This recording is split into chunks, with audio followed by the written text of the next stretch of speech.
नाम था अघोरपुर, ऐसा गांव जो नक्शों में तो दर्ज था, मगर वहां जाने वाले लोग यादों से भी मिट जाया करते थे। चारों ओर सूखे खेत, जले हुए कुएं, कांटेदार झाड़ियां और बीचों बीच एक पुराना पीपल का जंगल था, जिसकी जड़ों से हर रात अजीब सी सड़ांध उठती थी और हवा में फुसफुसाहटें तैरती रहती थी।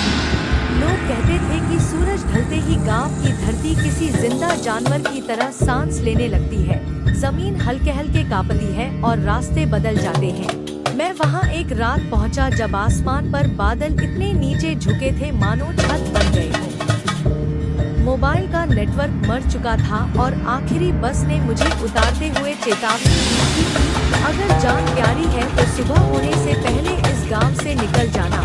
मगर गांव में कदम रखते ही मुझे लगा जैसे किसी ने मेरी परछाई पकड़ ली हो, क्योंकि मेरी चाल के साथ साथ पीछे भी कोई चलता महसूस होता था।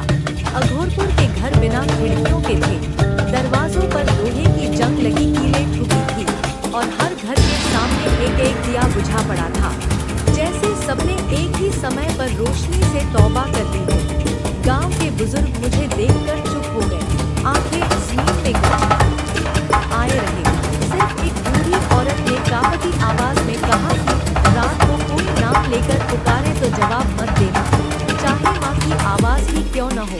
तभी दूर पीपल के जंगल से घंटियों जैसी आवाज आई और हवा में किसी सड़े मांस की बदबू घुल गई। मुझे ठहरने के लिए सरपंच का पुराना घर मिला, जहाँ दीवारों पर खून जैसे काले धब्बे थे और छत से रस्सियां लटक रही थी।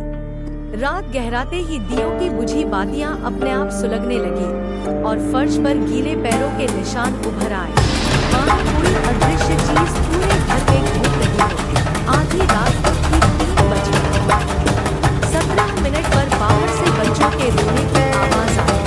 मैंने खिड़की की जगह बने छोटे छेद से झांका तो देखा कि स्कूल की इमारत के सामने सैकड़ों बच्चे खड़े थे, उनके चेहरे बिना आंखों के थे और सब एक साथ हंस रहे थे। उसी पल मेरे कान के पास किसी ने फुसफुसाकर कहा, हम अभी तक घर नहीं गए। डर से मेरा शरीर पत्थर हो गया। सुबह होने पर मैंने के इतिहास के बारे में पूछा तो पता चला कि बरसों पहले अघोरपुर में एक काली पूजा होती थी, जिसमें बच्चों और यात्रियों की बलि दी जाती थी ताकि गांव पर कोई आपदा न आए। लेकिन एक रात पूजा अधूरी रह गई और जो आत्माएं मुक्त नहीं हो पाई, वे इसी धरती से चिपक गई। तब से हर बाहरी इंसान उनके लिए रास्ता बन जाता है।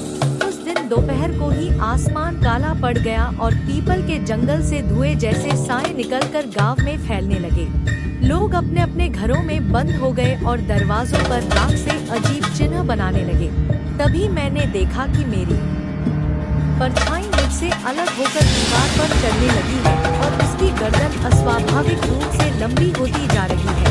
भागने का फैसला करते ही रास्ता गायब हो गया। खेत जंगल बन गए और जंगल कब्रिस्तान। हर कब्र से हाथ निकलकर मेरा रास्ता रोकने लगे। हवा में वही नाम गूंज रहा था जिससे मुझे पुकारा गया था, और हर बार नाम सुनते ही मेरे सिर में तेज दर्द उठता था। पीपल के नीचे पहुंचा तो वहां एक टूटा हुआ मंदिर था, जहां खोपड़ियों की माला लगी थी और बीच में एक गड्ढा था जिसमें काला पानी उबल रहा था। उसी पानी में मुझे अपने जैसे कई चेहरे दिखे। सब चिल्ला रहे थे मगर आवाज बाहर नहीं आ रही थी। तभी सरपंच प्रकट हुआ, मगर उसका चेहरा आधा जला हुआ था। उसने बताया कि गांव हर कुछ साल में किसी एक को अपना प्रहरी बनाता है ताकि बाकी आत्माएं। हेलो दोस्तों, ये मेरा नया चैनल है। आप बस एक काम करो, लाइक करो, सब्सक्राइब करो और हमारे शॉर्ट्स का मजा लो।